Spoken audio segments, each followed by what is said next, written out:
Bom dia, Vera. Há alguma ameaça de veto na lei que coordena a renegociação da dívida dos estados? Pois é, Joseval, por falar em recuos e mudanças de opinião e etc., essa é outra. O presidente, logo depois que a Câmara aprovou a renegociação da dívida dos estados e aquele socorro emergencial a estados em situação de calamidade financeira, sem as devidas contrapartidas, o presidente falou que era um mal menor, porque as contrapartidas seriam estabelecidas caso a caso pelas assembleias legislativas, que, portanto, ele não via razão para vetar, mas agora, ontem, ele se reuniu com o ministro Henrique Meirelles, da Fazenda, e com o Diogo Oliveira, do Planejamento, que mostraram para ele cálculos que mostram que é uma temeridade, para ficar num trocadilho não muito agradável, sancionar o projeto daquela maneira. Por quê? Porque as contrapartidas seriam muito casuísticas, poderiam ser muito díspares de um estado para outro, a depender da situação política do governador na Assembleia. Os acordos demorariam muito mais a ser assinados e não haveria o efeito pedagógico que a equipe econômica espera com essa medida. Qual é esse efeito pedagógico? Olha, vocês estão sendo ajudados.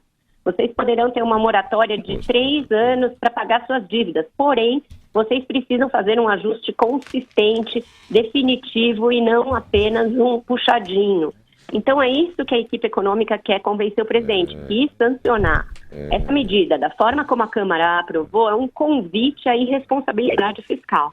Então a tendência agora é que o presidente vete. Ontem o Rodrigo Maia, presidente da Câmara, um dos artífices da retirada das contrapartidas, já foi avisado de que a maré mudou e que o presidente deve vetar esse projeto, e aí ele tem de vetar o projeto inteiro para que a coisa faça sentido e mandar um novo à Câmara para discussão.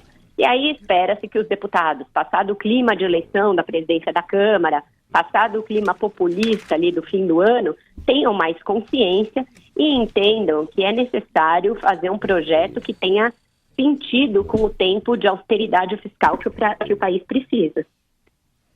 Vera, na verdade a posição é do Ministério da Fazenda em relação ao presidente vetar esse projeto, porque vai dificultar muito o controle das finanças dos estados a partir disso. Quando a coisa já está estabelecida em lei, você já tem um critério pré-estabelecido, limitações, obrigatoriedades dos estados. E eles deixaram tudo em aberto, então cada caso vai ser um caso, ele pode fazer uma concessão a mais para Minas, outra a menos para o Rio de Janeiro, e pode não fazer nenhuma exigência no final das contas, né?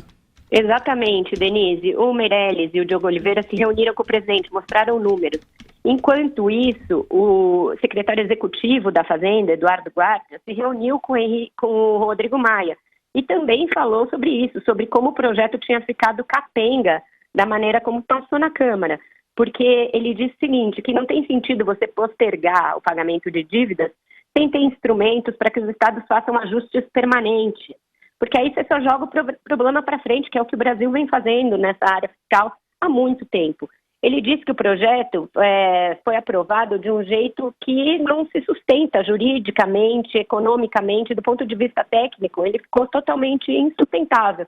Então, eles levaram esses dados, levaram esses argumentos ao presidente, para que ele veja que, apesar disso causar um desgaste para ele junto aos deputados, e talvez até junto aos governadores, não seria consistente, não seria coerente com o discurso que ele está fazendo de que quer colocar o país em ordem, sancionar o projeto daquela maneira.